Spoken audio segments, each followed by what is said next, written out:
Well, thank you for joining us for study 45, and we continue in the Old Testament, and this week we're in the book of Deuteronomy. Now, there are 34 chapters, so about 4.9 chapters a night to keep up to speed and reading it in a week. Quite a lot of reading this session, and the video again, there's going to be 2 portion videos and 1 Bible project video. So you're talking about 1 hour and 25 minutes of lecture. So again, you might want a tea or a coffee, or think about watching this over a couple of sessions. Deuteronomy. Now, the word, it comes from the Greek deuter, meaning second, and nomos, meaning law. And what does it mean, second law? Well, it's actually the 5th book of the Pentateuch. Pentateuch meaning the 5 books of Moses, the law. So it's not actually the second law. It's actually like a second reading of the law. And it's all about a reiteration of the law before God's people entered the promised land. And it's something I think we all need to learn as Christians and in life, that sometimes bringing something back again is a good way of installing it in us. You know, sometimes I was a school teacher, and you can't just say to people, I told you that. If you're going to teach them, you have to tell them it and tell them it and tell them it again. So God knows our hearts, and Deuteronomy has a lot to teach us. So God bless you as you study this book of Moses, Deuteronomy. The book of Deuteronomy is the 5th book of the Bible and the final book of the Torah. After the exodus from Egypt, Israel was at Mount Sinai for 1 year, entering into a covenant with their God. And then they had the disastrous road trip through the wilderness, and the Exodus generation disqualified themselves from entering into the land promised to Abraham. And so Deuteronomy begins with Moses standing in front of this new generation, explaining the Torah. And it's from here that the design and purpose of the book unfolds. Deuteronomy is a series of speeches from Moses where he's calling the next generation of Israel to be faithful to the covenant with their God. At the center of the book is a collection of laws, which are the terms of the covenant between God and Israel. Some of the laws are new, but many are repeated from the laws given earlier at Mount Sinai.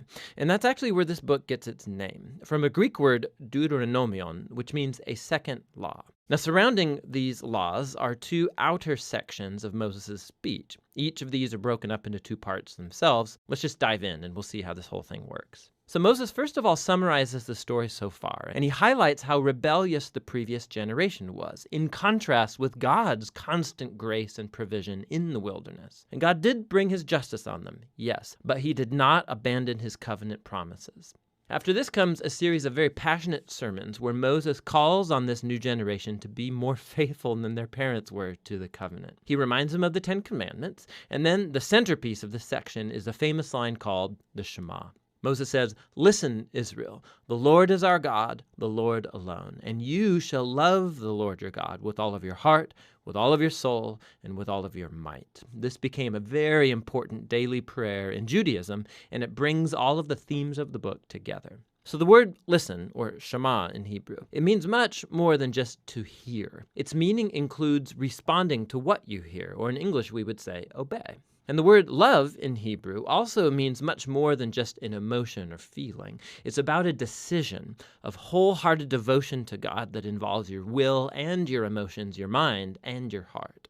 Now, for Israel, their obedience and devotion to God served a much larger purpose. Obedience to the laws is going to make Israel a unique people among the nations. Just like God said at Mount Sinai, they will become a kingdom of priests. And Moses now says, how? Israel has the chance, by following the laws, to show the whole world the wisdom and the justice of God. The other key idea in the Shema is that Israel was called to obey and be devoted to the Lord alone. Or literally, in Hebrew, it says, the Lord is one. Now, in context, the point is that the Lord is the one God Israel is to worship and obey. Israel's about to go into the land of Canaan, where people worship idol gods that represent all different aspects of creation, the sun, the weather, sex, and war. And in Moses' view, worshiping these gods degrades humans and destroys communities. But worshiping the God of Israel, who's the creator and the redeemer, that will lead to life and blessing.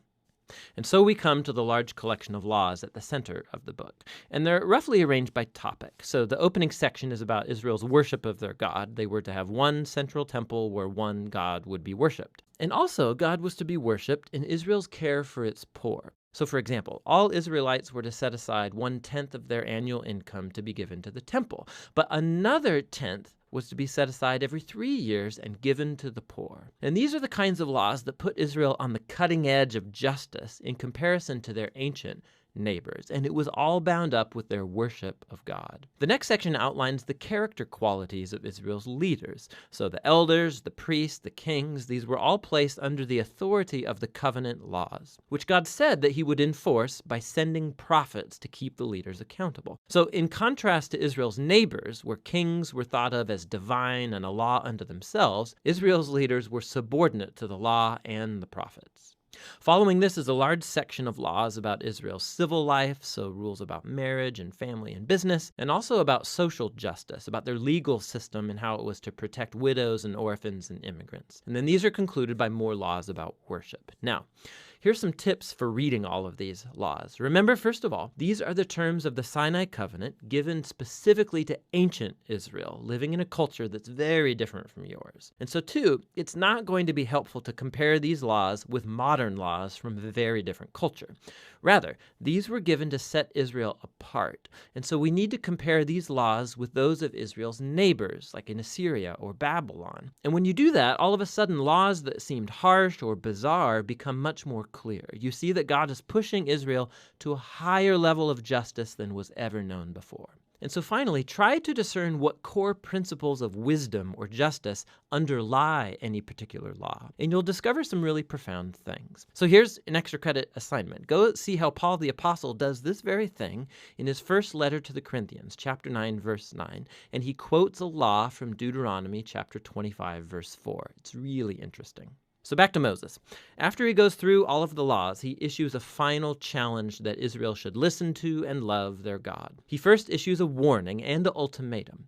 If Israel listens to and obeys their God, everything's going to go great, lots of divine blessing. But if they don't listen and rebel, famine, plague, devastation, and ultimately exile from the land. And then Moses forces a decision. He says, "Today I set before you all life or death, blessing or curse, goodness or evil. So choose life by loving the Lord your God and listening to him." But then Moses says this. He says, "I know that after I die, you're going to rebel and turn away from God and end up in exile." Which is kind of a downer. But then again, he's been with these people for decades, and it becomes clear that his hopes are not very high. But all is not lost, Moses says. One day, when Israel is sitting in exile, at any point, Moses says they can turn back to their God, who will, in his words, circumcise your hearts so that you may love him with all your heart and soul and live. Now, this is a vivid metaphor that's saying something is fundamentally wrong with Israel's heart. It's stubborn and hard. And it's the same thing wrong with the heart of all of humanity. This is going all the way back to the rebellion in the garden. Humans seized autonomy from God. They wanted to define good and evil for themselves, and they ruined God's good world as a result. But one day, Moses says, God is going to do something to transform the hearts of his people so that they can truly listen to and love God from the heart and be led back to true life. And this is the promise that gets picked up by the later biblical prophets, Jeremiah and Ezekiel, the hope for a new heart. So Moses ends his speech with a poem of warning and then of blessing, and then he walks up onto a mountain and he dies. And so the Torah draws to a close. All of the major plot tensions of the biblical story are in place, but left totally unresolved. So when is the descendant of the woman going to come and defeat evil? Or how is God going to rescue the whole world and bless all nations through this family? And how can God's holiness be reconciled with people who are continually rebellious? And how is God going to transform the hearts of his people? You just have to keep reading to find out. But for now, that's what the book of Deuteronomy is all about.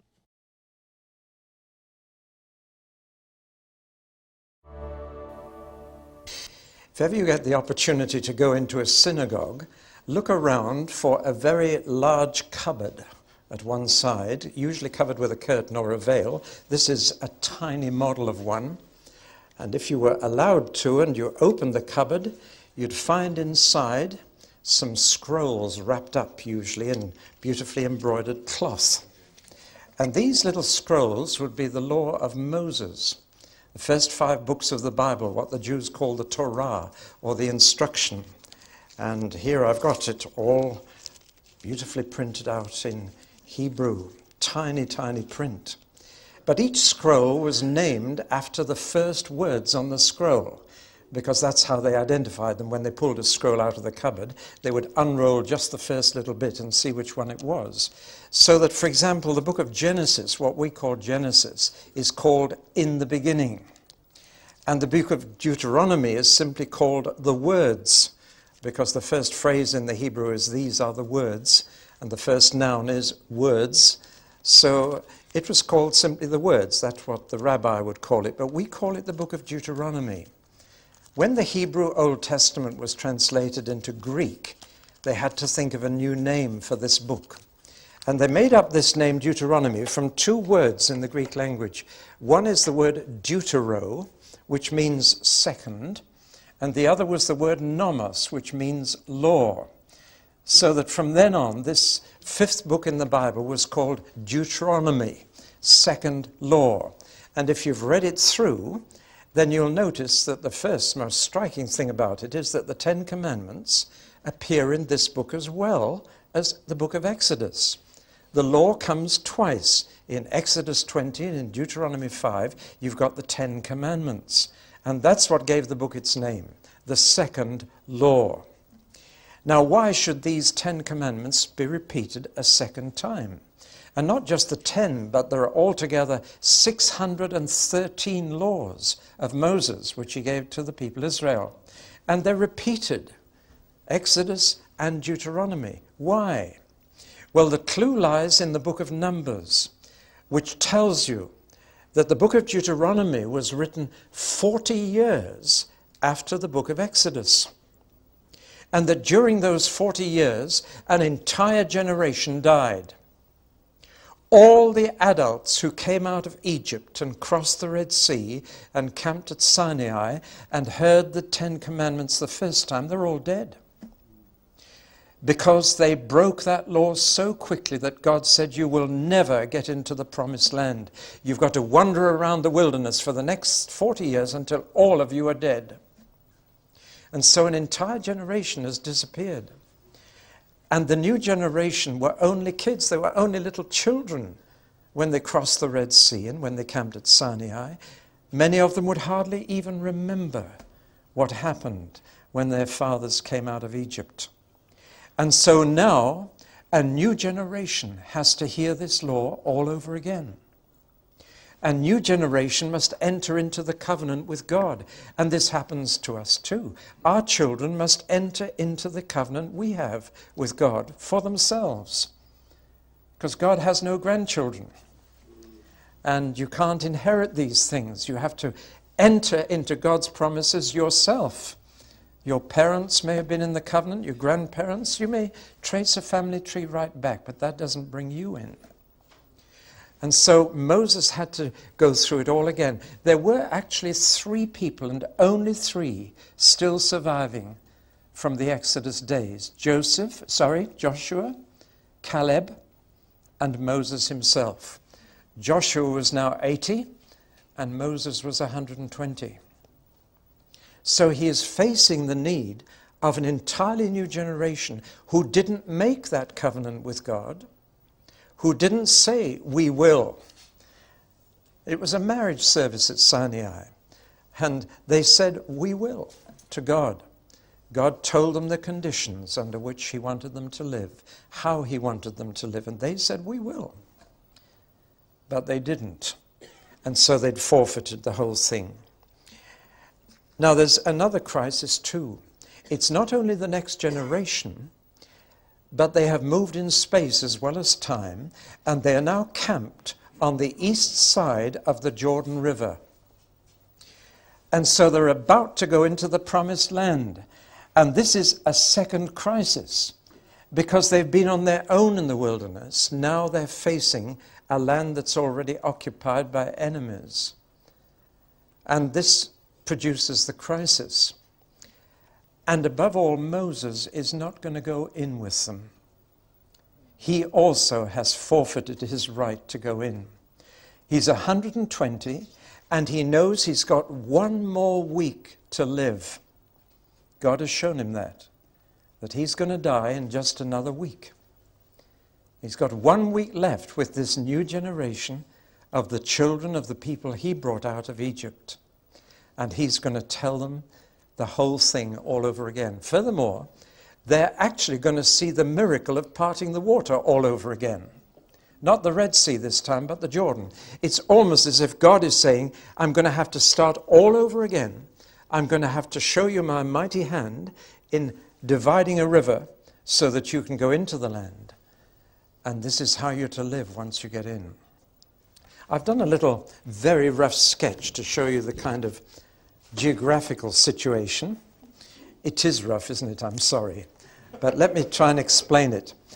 That greeny blue bit is the Jordan River, surrounded by trees. That's called the Jordan Jungle. That's where the lions and the bears lived in the Old Testament times.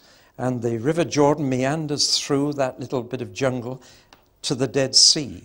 This valley here is the deepest crack in the earth's surface. It goes right down through Africa, the Great Rift Valley, but it starts in the Promised Land. And this part of it is about 1,000 feet below sea level.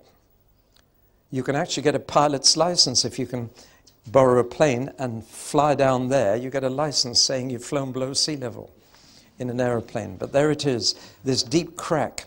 And there are mountains either side. On this side, the mountains of Moab, and Mount Nebo here, where Moses will die. And he will die sitting against a rock on the top of Mount Nebo, looking across this valley to the hills of the Promised Land. But he would never get in.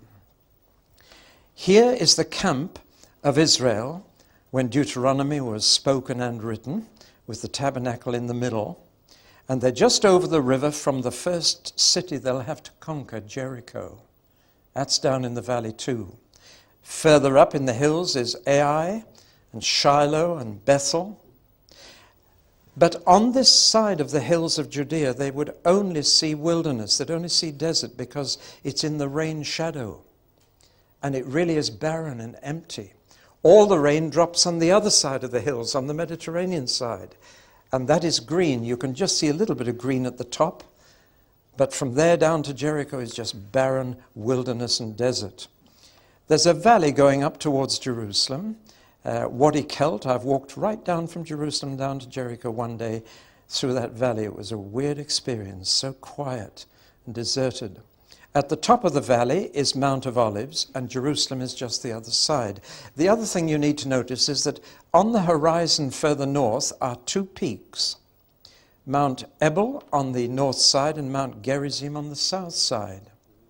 They are going to have to gather at those two mountains and repeat the covenant of God.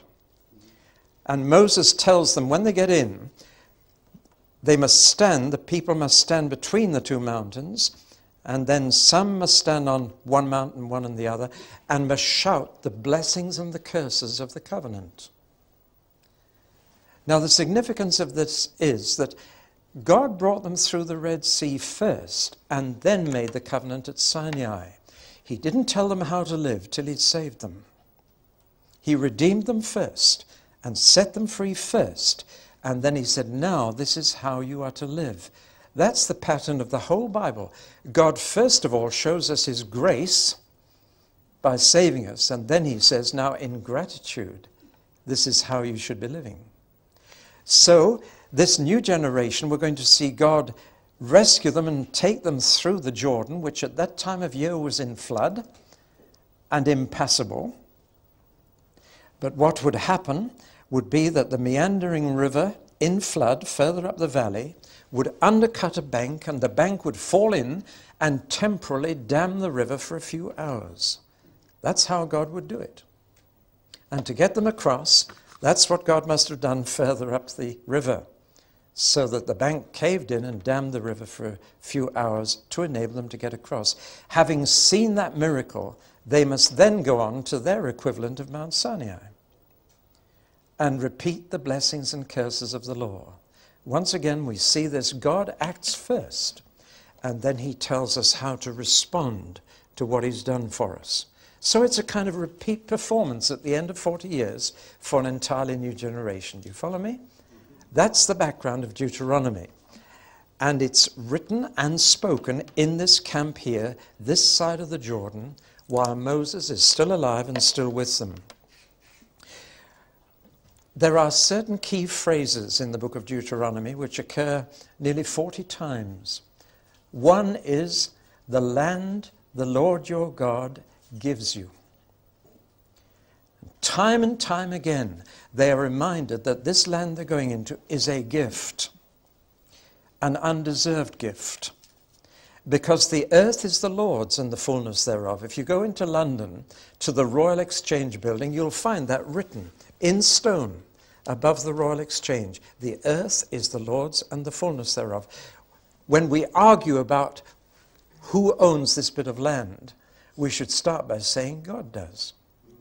And he gives it to whomever he wishes.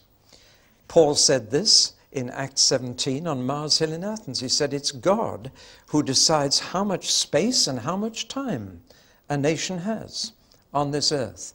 The earth is the Lord's, and it's his right to give it to anyone he chooses. And this is one phrase all the way through Deuteronomy, the land the Lord your God gives you. But the other phrase that occurs the same number of times is, go in and possess the land. And there's a profound lesson here. Everything you receive from God is a gift, but you've got to go and take it. Otherwise you won't get it. Years ago I was preaching and I put a bar of chocolate on the pulpit and I said, that's for the first child in the congregation that comes out and gets it. And from then on the children didn't listen to me at all. Their eyes were glued on this bar of chocolate and none of them moved. And finally a cheeky little boy ran up and he grabbed the chocolate and he tore the paper off before he got out of the pulpit, and he was chewing it as he came down the pulpit steps, and every other child hated him. They were so jealous of him. They were angry with him, but they could have had it. You see, salvation is a free gift of God, but you've got to go in and possess it. There's a cooperation here. God doesn't force it on you. He says, here's the land I'm giving to you. Now you go in and take it. And possessing it was going to be a very costly thing. They would have to fight for it. They'd have to struggle for it. So even though God gives everything to us, we have to make an effort to take it. That's how both the Old and the New Testament work. And we need to emphasize both. God freely offers you this, but you've got to reach out and grab it. It's yours if you'll take it freely. And that was the lesson I was trying to make with that bar of chocolate. Now then, was this land theirs to keep? That's an important question. And if you read Deuteronomy carefully, you come to two conclusions. Number one, I call unconditional ownership. And number two, I call conditional occupation. And that is still the case even for Israel today. And we need to hold both those truths. Unconditional ownership. God says, I'm giving it to you forever. But that doesn't mean you can occupy it forever. The occupation of it is conditional. Now, have you got that? That's a very important distinction. It's yours unconditionally. You can own it forever. But whether you can live in it and enjoy it depends on how you live in it. And we're going to see that Deuteronomy message is very simple. You can keep the land as long as you keep my law. But if you don't keep it, even though you own it, I've given it to you, you will not be free to live in it and enjoy it. You understand the difference then between unconditional ownership and conditional occupation? The land could be taken from them, even though they owned it forever, because they were not living right in it. That is a very important distinction which the prophets of the Old Testament are constantly reminding them about. The prophets say you own this land, but you're not going to be able to go on enjoying it if you go on living this way. The covenant linked the land and the law of God. And still to this day, the promises of God are conditional. They're gifts to you, but how you live in those promises determines whether you can enjoy them. Now, one of the most interesting things about Deuteronomy is this. Hope you're not put off by all those big words. I'm sure that first word you probably have never heard of. It's in the Oxford English Dictionary, and it's a well-known term from ancient history. Whenever a king expanded his empire and took in other countries, he would make a treaty with the countries he conquered. And the treaty was called a suzerain treaty. If you've ever been to the island of Sark in the Channel Islands, you'll know that the family that governs that little island is called a suzerain. Same word. And a suzerain treaty was made between a king and a country that had now become subject to him. And roughly speaking, the treaty would be an agreement that if they behaved themselves, he would protect them and provide for them. But if they misbehaved and didn't live the way he wanted them to, then he would punish them. And there are many, many examples that archaeology has uncovered from the ancient world, particularly Egypt. When Egypt conquered another country, the Pharaoh would make a suzerain treaty with them, an agreement that they could still live with relative autonomy and freedom, but they had to live his way. And there's a pattern in these treaties which is very clear. And the interesting thing is that when you look at these treaties from the ancient world, of a king who now had a new people subject to him, it's exactly the same outline as the book of Deuteronomy. Moses, when he was trained in the University of Egypt, must have seen some of these treaties and studied them. And here's Moses now presenting the covenant to the people of Israel in the form of a treaty.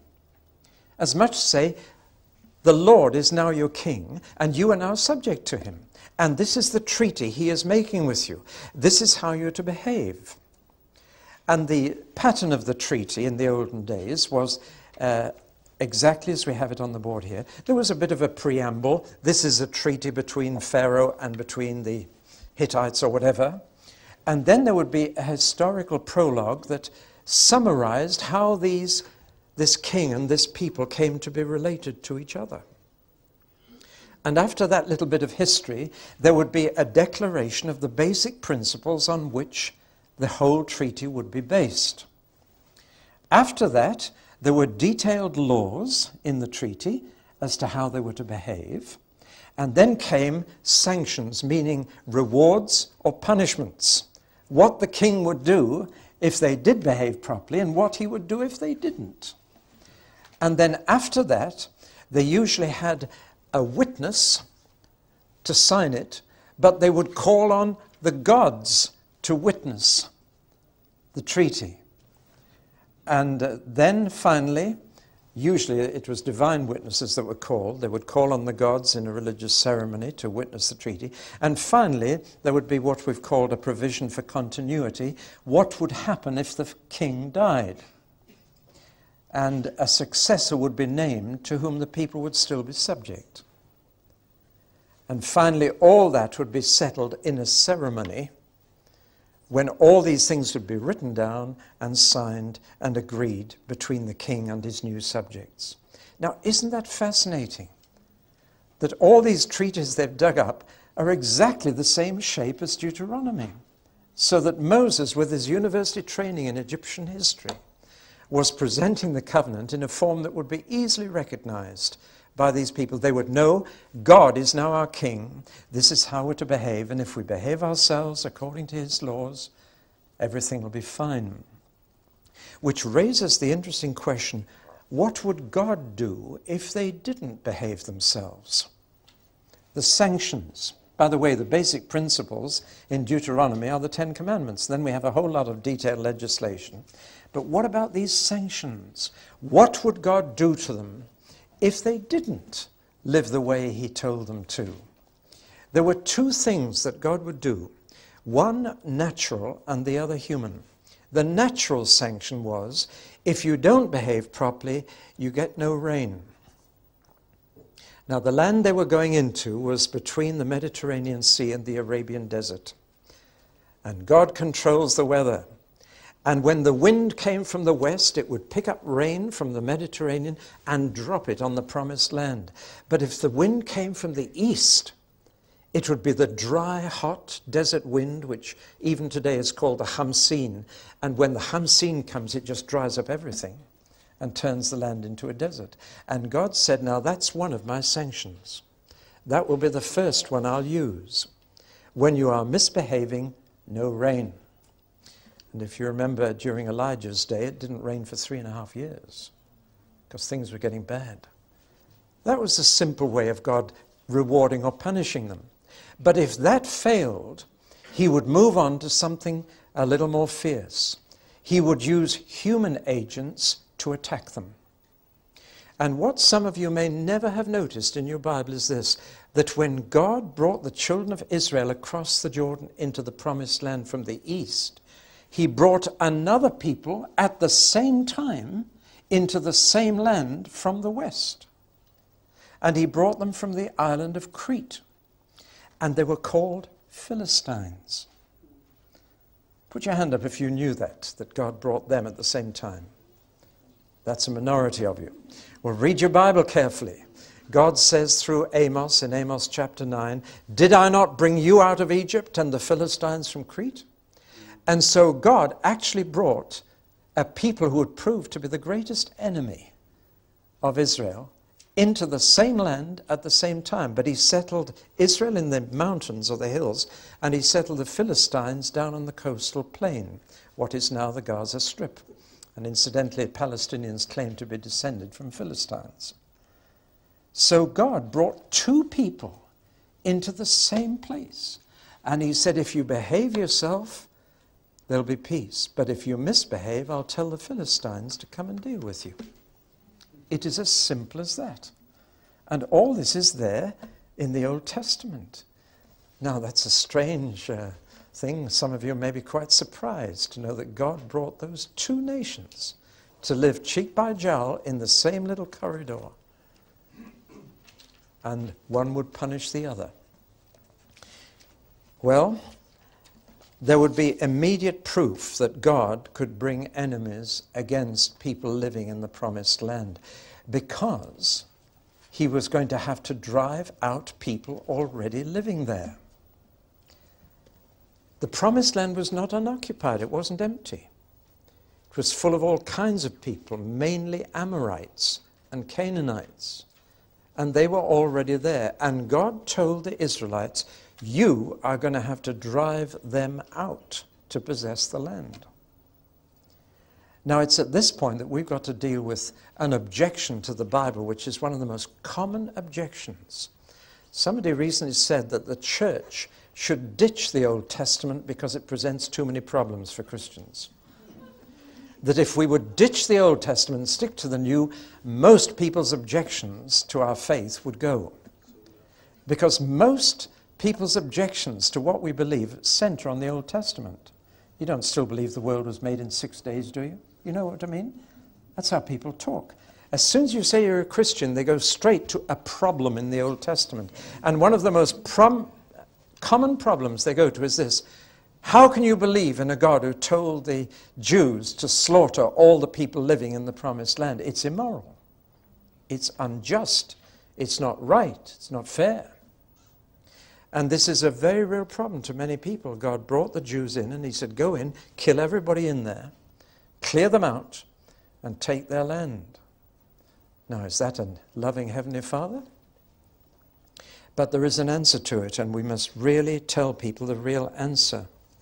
The answer is that the people living in that land deserved that. And God had told Abraham an amazing thing. You read about it in Genesis 15. God said, Abraham, I'm going to have to keep your family and their descendants in a foreign country for 400 years until the wickedness of the Amorites is complete. Now there you've got the moral answer to the immoral charge that people make against God. It wasn't.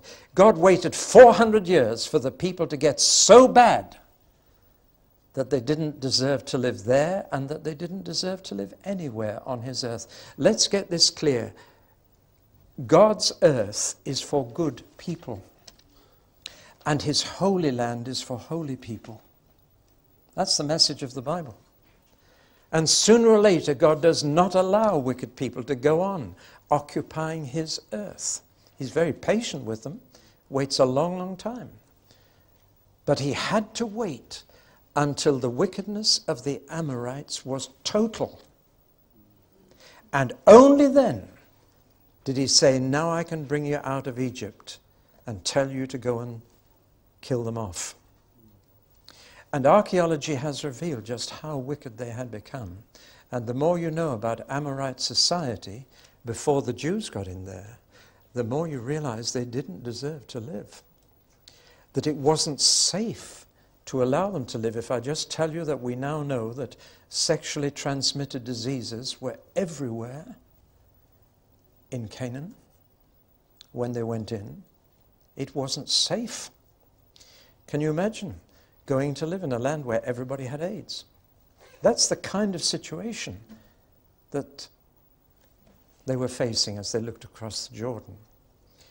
In fact, let me read just a verse or two from Deuteronomy to you. After the Lord your God has driven them out before you, do not say to yourself, the Lord has brought me here to take possession of this land because of my righteousness. No, it is on account of the wickedness of these nations that the Lord is going to drive them out before you. It is not because of your righteousness or your integrity that you are going in to take possession of their land, but on account of the wickedness of these nations, the Lord your God will use you to drive them out.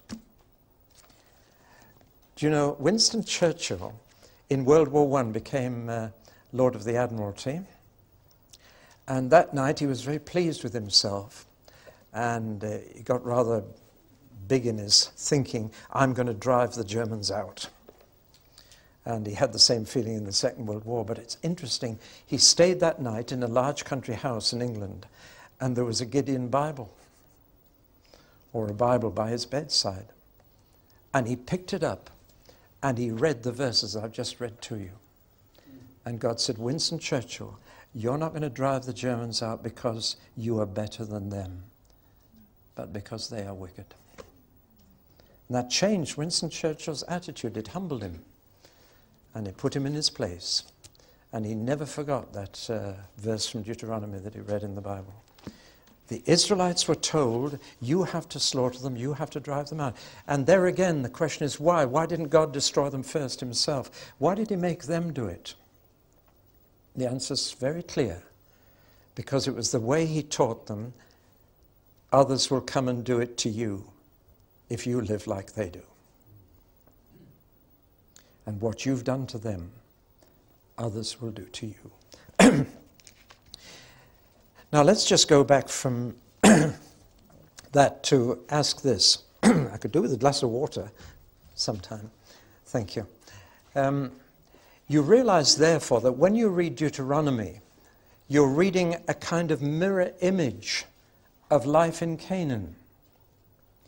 Everything God tells them not to do is what was already happening. Do you follow me? So that if you read Deuteronomy carefully, you can build up a picture of what was happening in the land before they got into it. And I could summarize it in 3 words. Number 1, immorality. There's so much in Deuteronomy about sexual immorality because that was precisely what was going on in the country they were entering.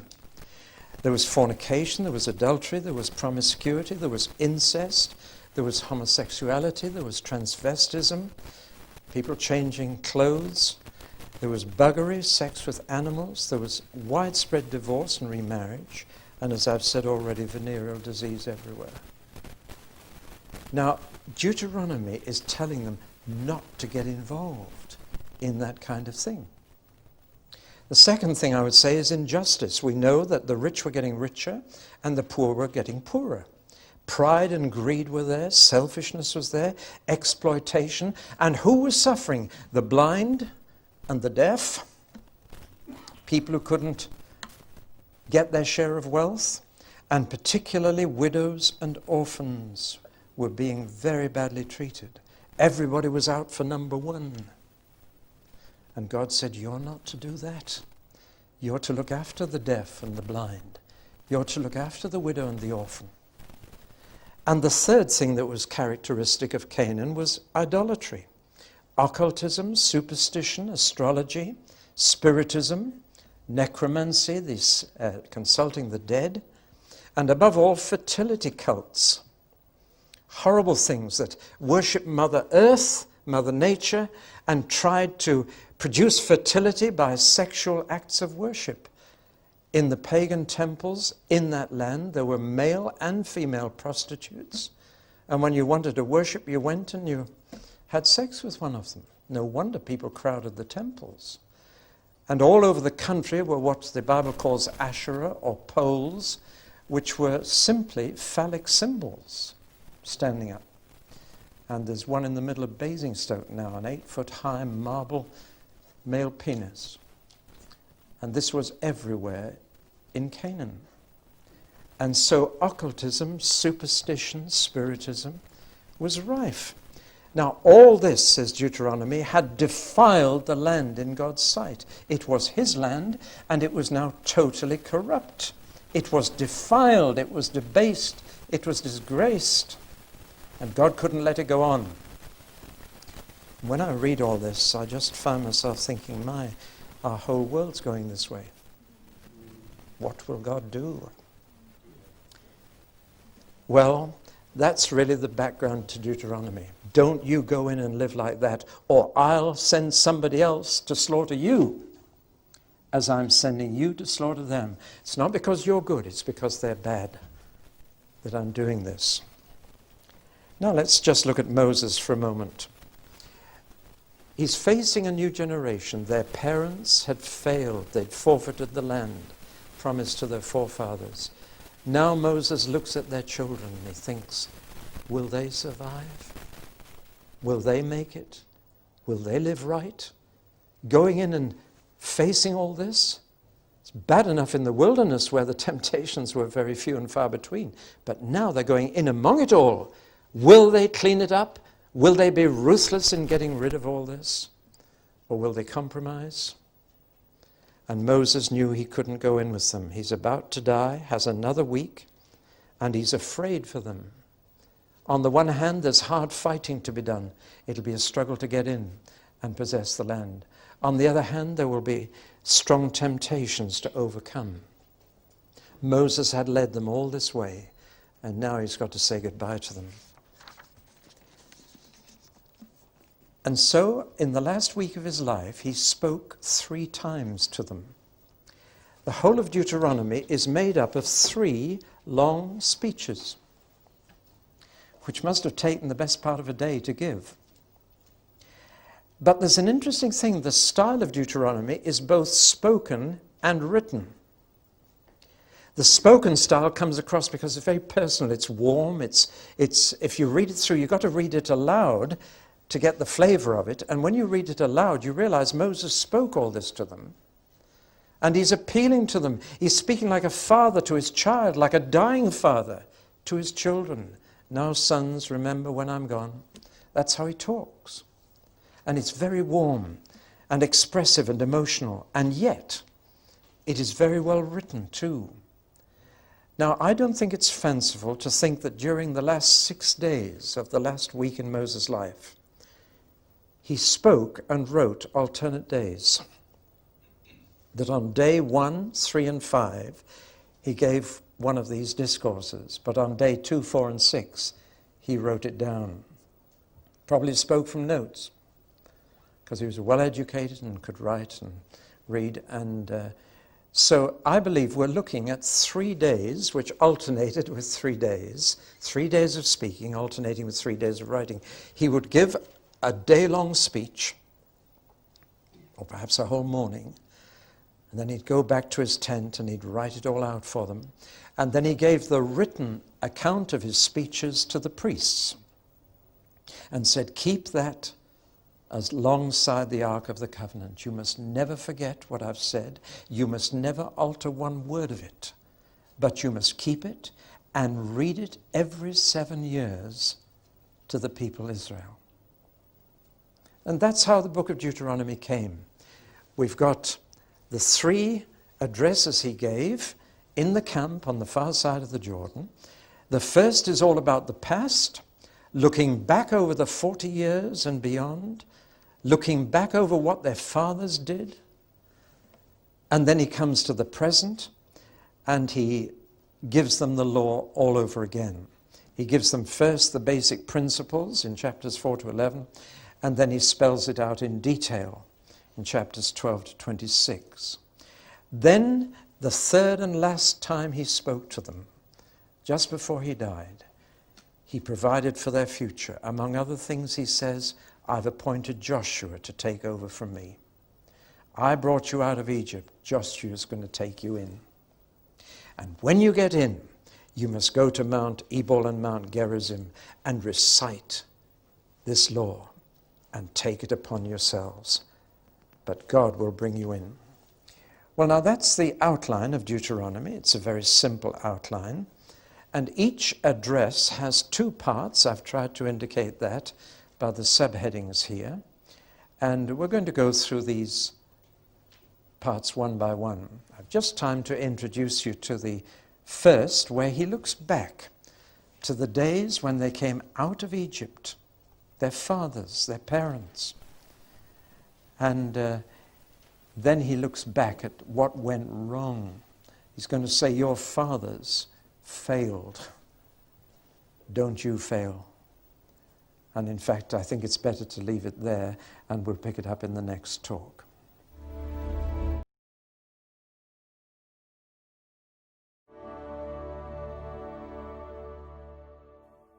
Well, we finished the last talk just where we start the second one, looking at the 3 talks that Moses gave during his last week to the next generation of the children of Israel as they camped this side of the Jordan. The first discourse, chapters 1 to 4, he looks back into the past. And he looks back to the days after Sinai, when God had made the covenant with their parents. And he said it only takes 11 days from Sinai to the promised land.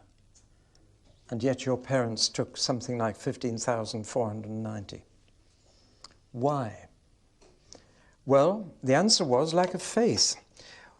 They did go straight to the promised land. They got to a place called Kadesh Barnea, which was right on the border.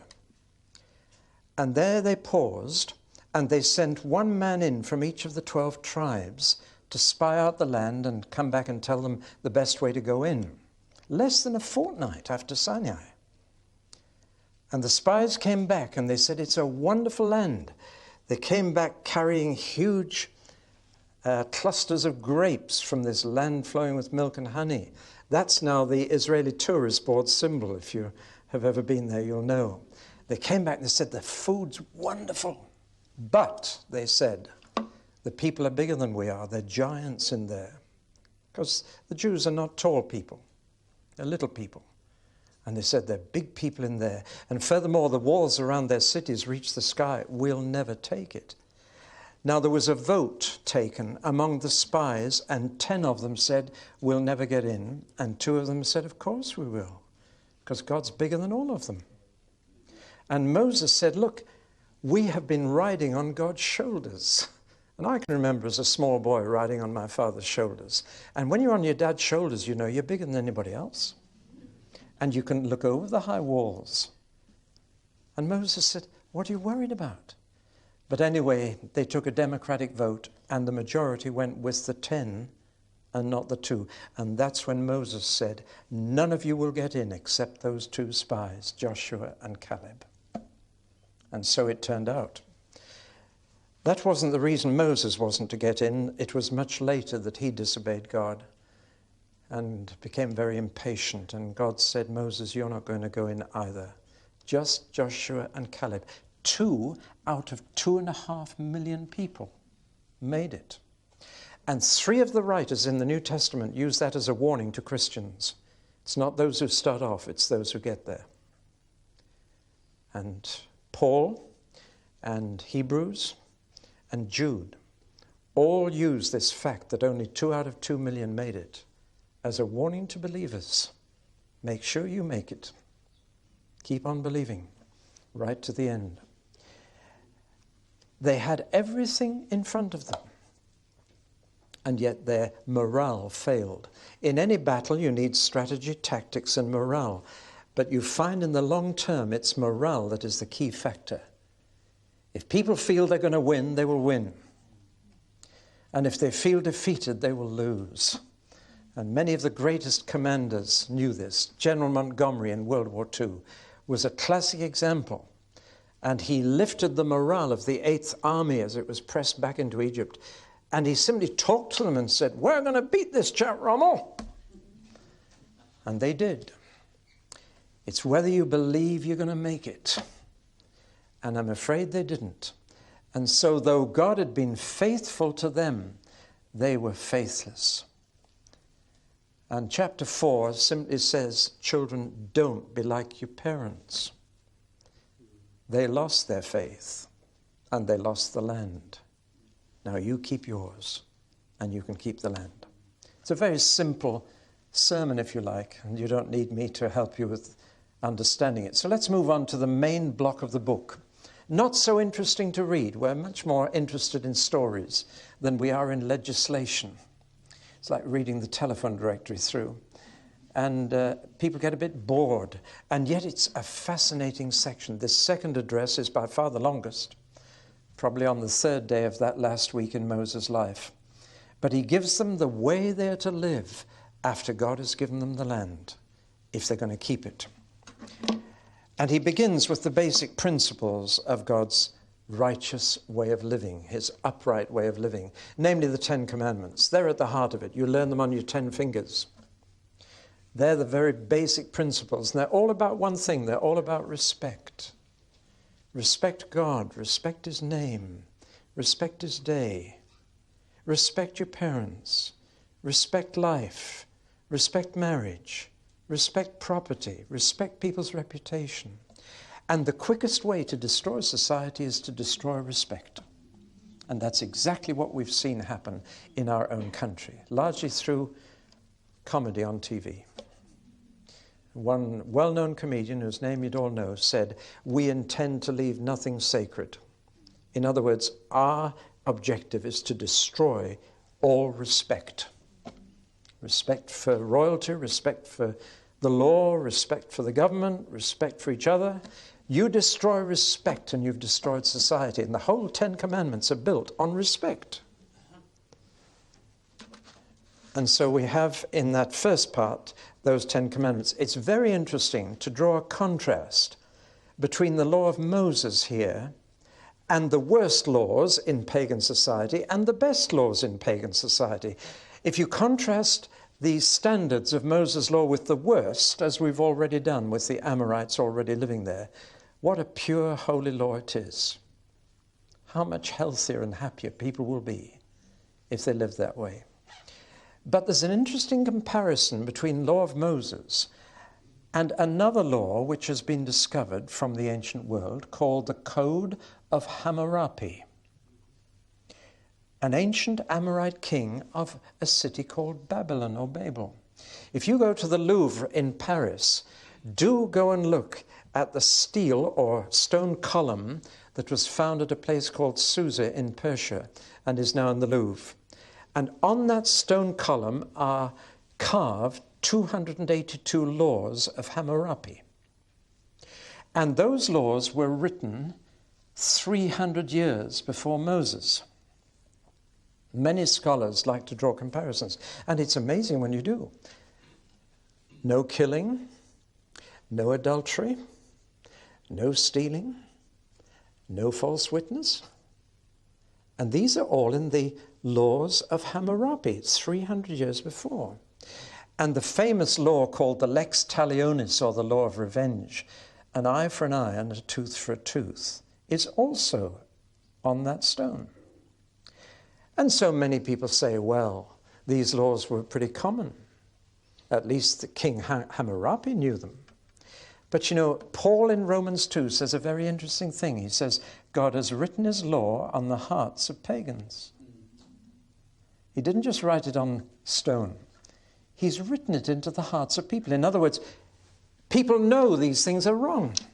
God has written his law in their heart. They know it. Do you know that every society in the world has always thought incest was wrong?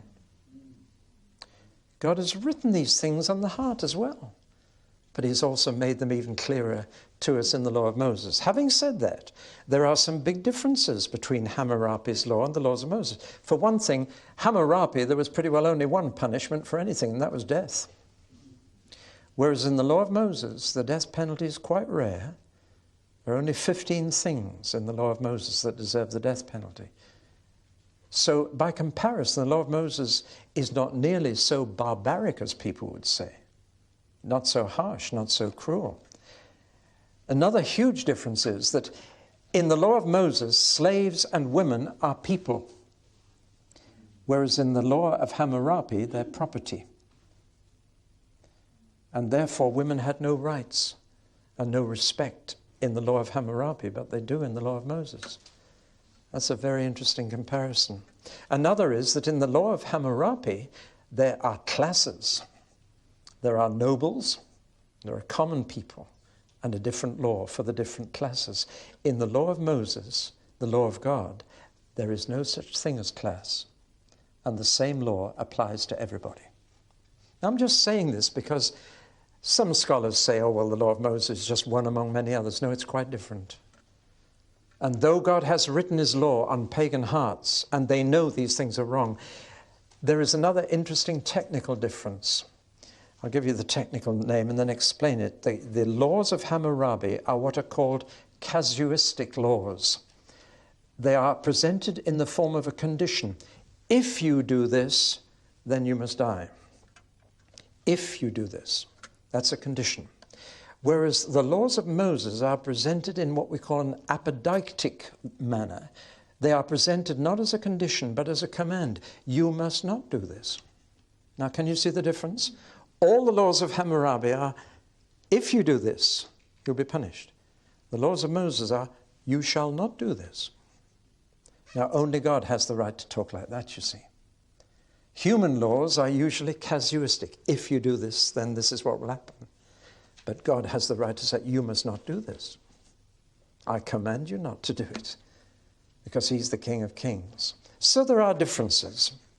Now, the rest of the section 12 to 26 covers a huge amount of ground, and the detail is just incredible. I can only run through the headings for you and show you what an amazing amount of ground is covered. First of all, there are many religious laws. They cover pagan idolatry, and that deserves the death penalty. They cover spiritualism. That has the death penalty. Consulting the dead and witchcraft. Blasphemy, dedication of the first and best fruits, tithing, and a special tithe every 3 years for aliens, orphans, and widows living in the land. Laws of the Sabbath. Now, that was totally new. Up till Moses, nobody had a Sabbath. Adam didn't, Abraham didn't, Isaac didn't. Jacob didn't. It was a new provision for slaves who'd worked 7 days a week. We're now given 1 day a week free from work. Some people think the Sabbath goes back to the beginning. It doesn't. It came in with Moses. And incidentally, it went out with Christ, but that's another story. There is a law here about feasts. Passover, Pentecost, and Tabernacles. There are laws about sacrifices. There are laws about vows. If you make a vow to God, you must keep it at the cost of your own eternal salvation. There are laws of separation. Now, I'm wearing my Oxfam suit, £15. But it's a suit of mixed wool and polyester, mohair actually, 15% only. But I'm breaking the law of Moses. And it was a Jewish family that made me break it, because it says Marks and Spencers. You see? There are laws. You must not mix different kinds of cloth. You must not mix different kinds of seed in the garden. You mustn't mix this and that. You mustn't plough with an ox and an ass. Now, what is all this about? Very simply, all this was part of the old fertility cult in the land. They believed that by mixing things, they were producing fertility. Do you follow me? By mixing cloth, you were making your clothes fertile. And it's all due to that. God gives fertility. You don't get it by mixing things. And that's why the laws on mixture are in the religious section of Deuteronomy.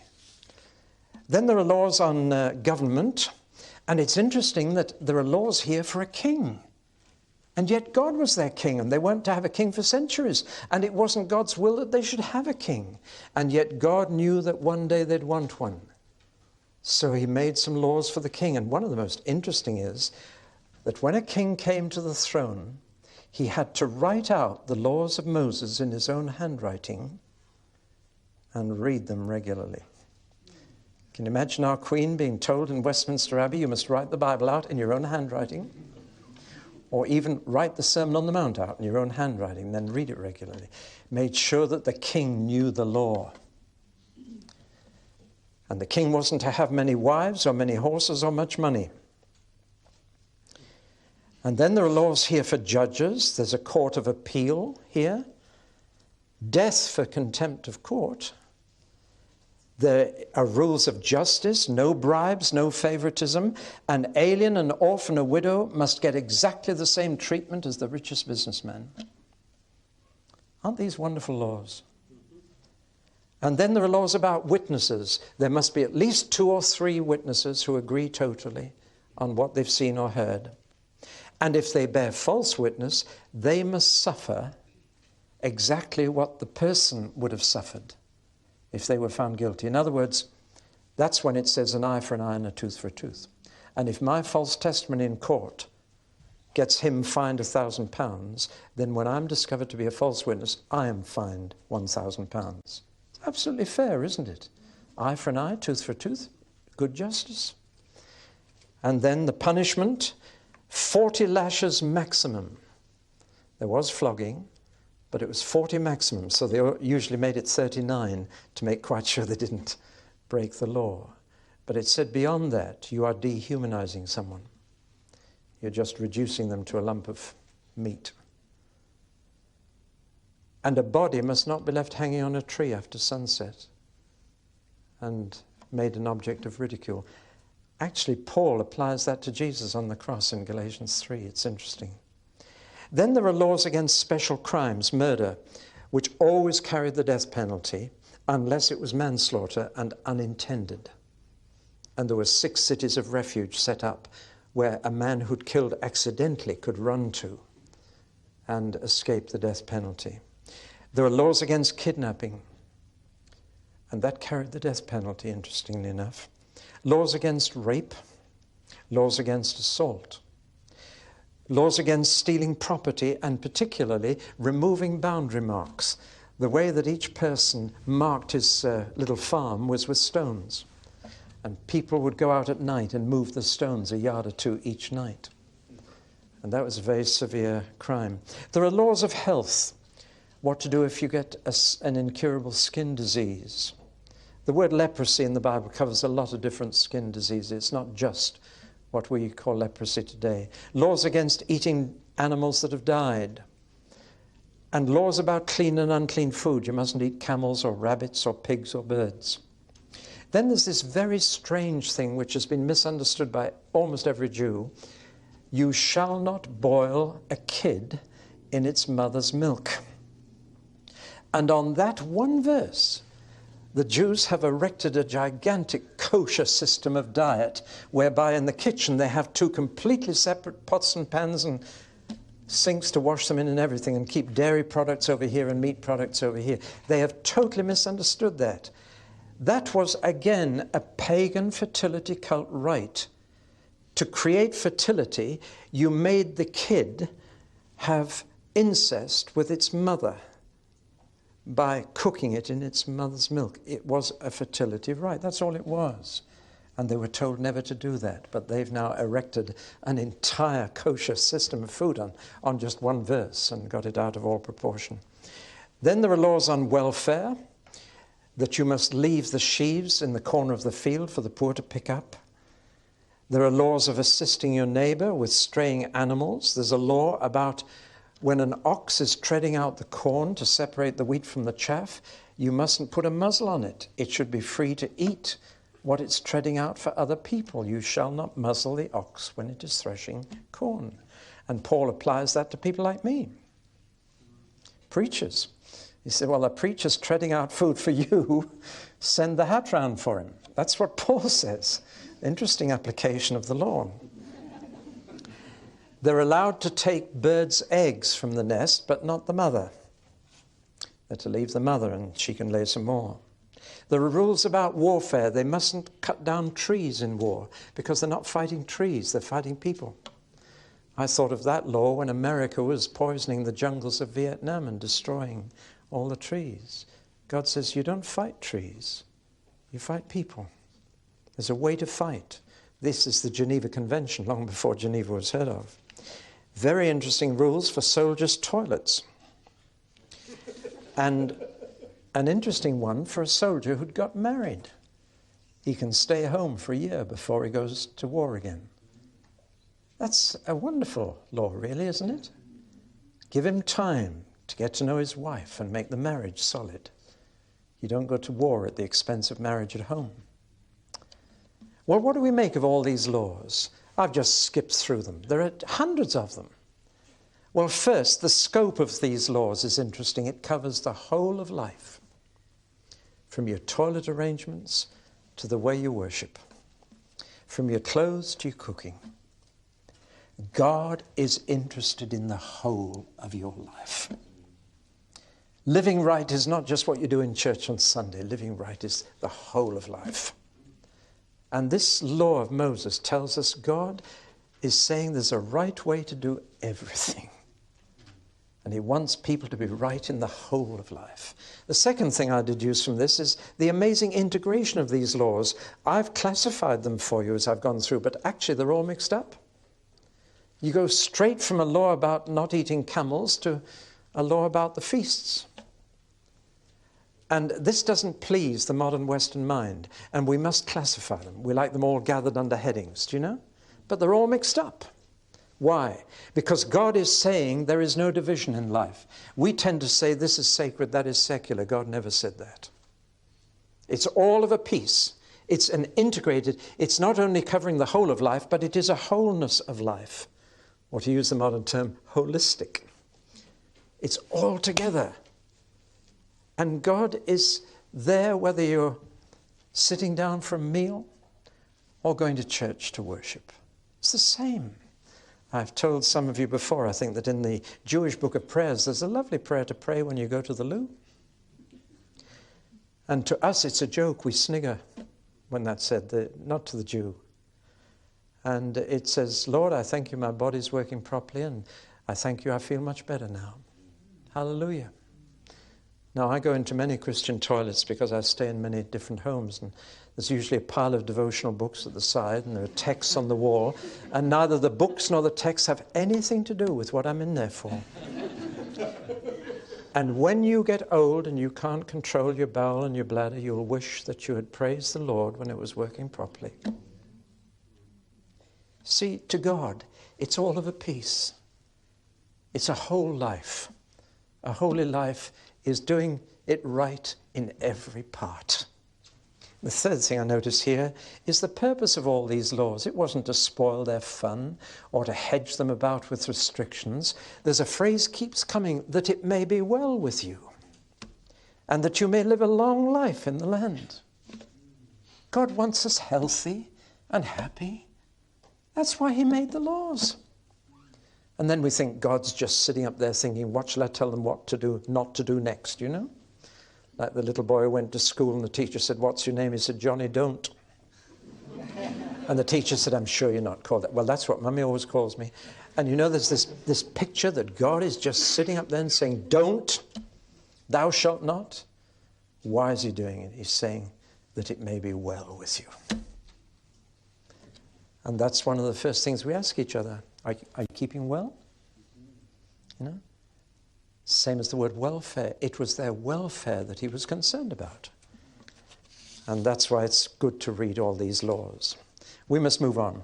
The third and last discourse on the last day Moses spoke to them is in two parts again. In the first part he says, now you are to ratify the law for yourselves. When you get into that land after God has parted the waters for you and brought you in, as he parted the waters for your parents and brought them out, when he gets you in, you're to go to the mountain and you're to go through all these blessings and curses and you're to apply them to yourselves. Mount Ebal and Mount Gerizim. I've been at Mount Gerizim, and the few Samaritans left in the world are still there. And they have the law of Moses. They don't have other books in the Bible, but they've got the 5 laws of Moses. And they make little copies of their scroll with old tin cans and write out part of the law. That's the Samaritan language. That's part of the law of Moses. And they show you a very, very old scroll which they've had there for centuries, which that's a copy. They've got a big, it's about 4 feet high, the real one, and they display it for a certain consideration because they are very, very poor. It was a Samaritan woman who said, where should we worship God? On this mountain, Mount Gerizim? Or that one? You see? And Jesus said, no, it's not a question of which mountain, it's a question of in spirit and in truth. But there it is. And those 2 mountains are acoustically amazing. They've got a sort of hollow face facing each other, so it's like a gigantic arena with 2 peaks.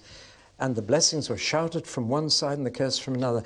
And the people had to shout, Amen, after each blessing and curse. Now, I did this on Sunday night. I was preaching in an Anglican church on Sunday night, and I said, let's curse people, and I want you to say Amen after each curse. Cursed is he that curseth his father or mother. Amen. Cursed is he that removeth his neighbour's landmark. Amen. Cursed is he who leads the blind out of his way. Amen. Cursed is he that perverteth the judgment of the stranger, the fatherless, and the widow. Amen. Cursed is he that lieth with his neighbour's wife. Amen. Cursed is he that taketh reward to slay the innocent. Cursed are the unmerciful, fornicators and adulterers, covetous persons, idolaters, slanderers, drunkards, and extortioners. Amen. Now, as we read this on Sunday night, the congregation got quieter and quieter, and the amens died away. And somebody came up to me afterwards and said, do you know why we went quiet? He said, because we found ourselves cursing ourselves. And what I've just read to you is from Deuteronomy 28, but it is in the Anglican Book of Common Prayer to be recited every Lent. And that congregation had no idea I was simply taking them through the Anglican prayer book. But I tell you, churches are scared to use that service now because they're scared of upsetting people. But can you imagine the effect that would have if every Lent, every Church of England in this country curse those people in the name of the Lord? Incidentally, in Galatians, Paul says, if a preacher comes to you with a different gospel from the one Paul preached, curse him. People say, what can you do about preachers who are perverting the gospel? You can curse them. We have it within our power. Words are powerful. Blessings are powerful. Curses are. And the curse word is woe. And Moses said, when you get in the land, go up to those mountains, shout the blessings from one, the curses from another, and the people in the middle say, Amen. Ratify the covenant. And you'll be blessed and enjoy the land if you keep those laws, and you'll be cursed if you don't. The rest of the history of the Old Testament is just that. When you read Deuteronomy 28, it's like reading the whole history of Israel for the last 4,000 years. Because God goes on to say, if you just go on, and even after I've taken the rain away, you don't listen. Even after I've sent enemies to occupy your land, you don't listen. He said, I'm going to scatter you over the whole earth, and you will become the subject of ridicule and jokes. Have you heard the one about the Irishman, the Scotsman, and the Jew? Deuteronomy 28 predicts that that would happen. And when you read Deuteronomy 28, you understand the whole history of Israel, right up till today. God has been faithful. He's kept his promise to bless them and to curse them. They've been more blessed than any other nation, and they've been more cursed than any other nation. It's the proof that there's a God and that he's the God of Israel. Chapter 32, Moses sings. At the age of 120, it says his eye is not dim. And he must have had a good voice. Moses, like many prophets, was a musician. Prophecy and music go together all the way through Scripture. David was a prophet, and he wrote more songs than anybody else for our Bible. But Moses sang, he and his sister Miriam sang when they got through the Red Sea. And Moses wrote a lovely song which is sung once a year in Britain. O God, our help in ages past, our hope for years to come. Sufficient is thine arm alone, and our defense is sure. And we have the cheek to sing that Armistice Sunday. Sufficient is thine arm alone, and our defense is sure. But we'll keep a few atom bombs up our sleeve in case. But that's a Moses song. Did you know that? It's based on Psalm 90. And here he sings a song. And he says, God is absolutely solidly dependable, unchangeable, reliable. He is our rock. And he is a God of faithfulness, and in him there is no injustice. You beginning to recognize the song coming? Sing it quickly. Where are you, Max? Get to the piano and we'll sing it. What number is it? 12, quickly. I'm getting short of time, so let's sing it quickly. Ascribe greatness. Just give us the note. That's fine.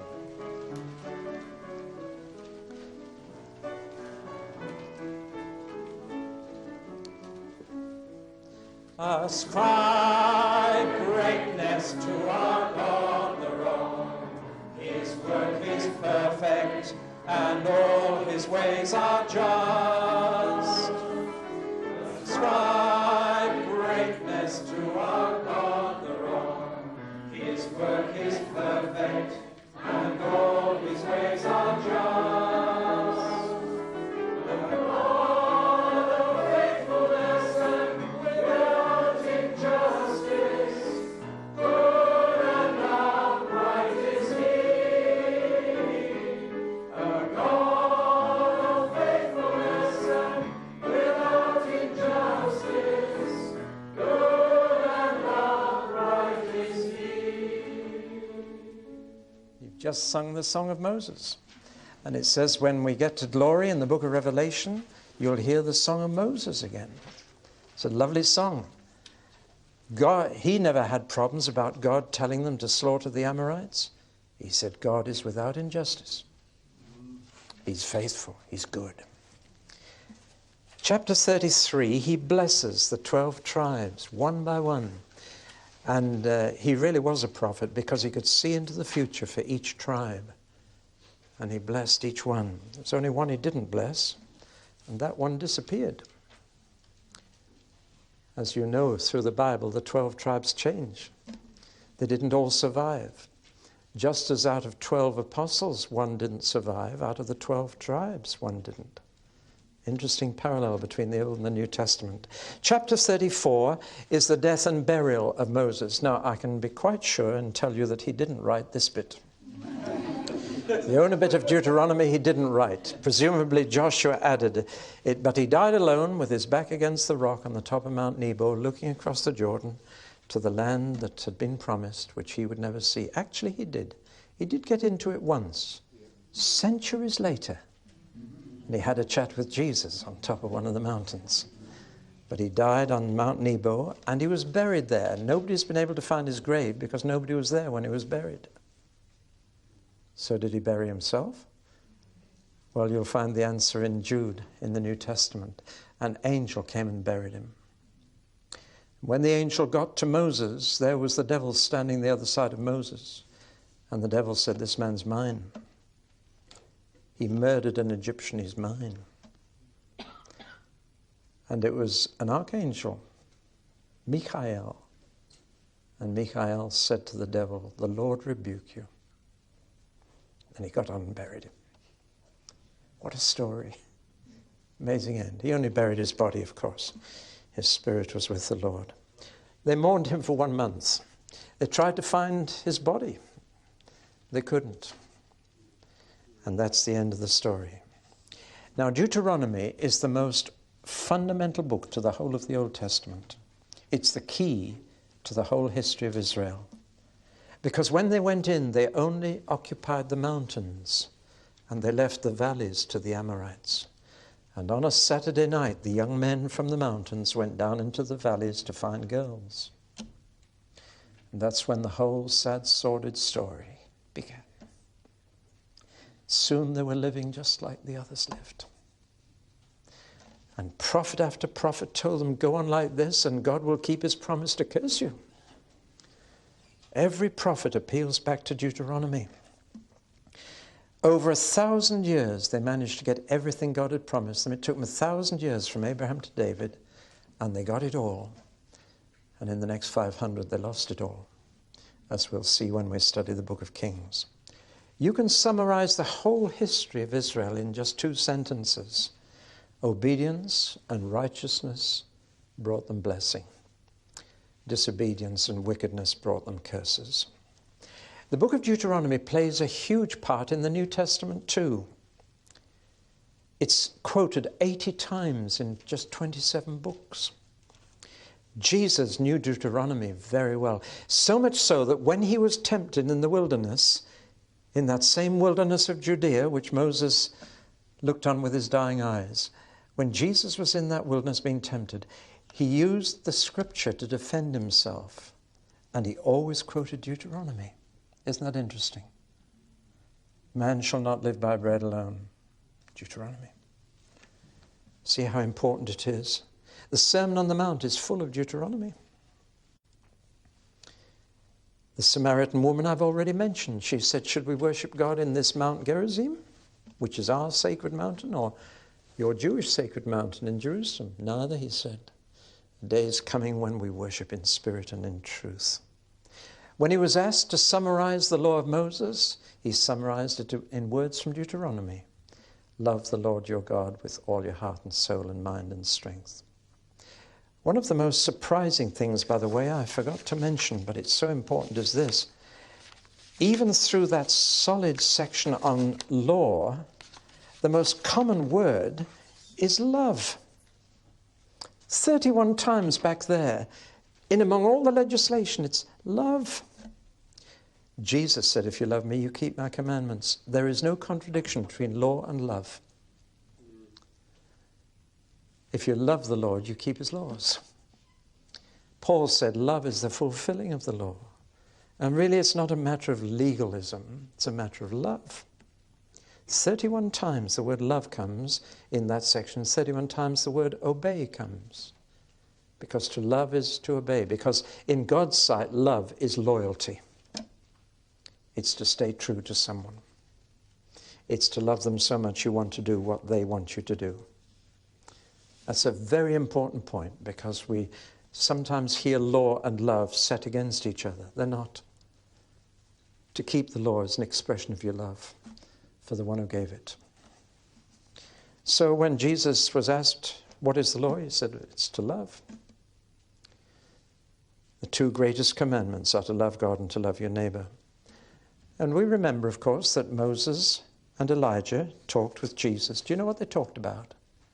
It says they talked about the exodus which Jesus was about to accomplish in Jerusalem. An exodus is to bring people out of slavery. When Jesus died on the cross, that was our exodus. Paul picks up Deuteronomy again and again when he puts the emphasis on heart religion, that what God is really interested in is not circumcised bodies, but circumcised hearts. Hearts that have had evil cut out of them, and hearts that are free to love the Lord and to live right. Well, I think that's all I'm going to say about Deuteronomy. I hope it's given you an appetite to read it. And read those 3 discourses one by one. and just think about them, get the feel of them, realize that this is all our history, because we are now sons of Abraham, and we've been grafted into the olive tree of Israel, and therefore we're not reading a strange history about another people, we're reading our history. And God hasn't changed one bit, and he will deal with us in exactly the same way he dealt with them. There's both blessing and cursing. There's obedience and disobedience. There's righteousness and there's wickedness. And if we think we can get away with behaving like all the pagans around us, we need to think again. God said to the Israelites, you go in and take the land from them, but don't live the way they're living, because if you do, I'll have to send someone else to take the land from you. And that is still true. As Paul says, these things were written down as an example to us and for our good, that we might learn from the mistakes they made, not to make the same mistakes. For it is still true that God desires a holy people who will also be a healthy people and a happy people.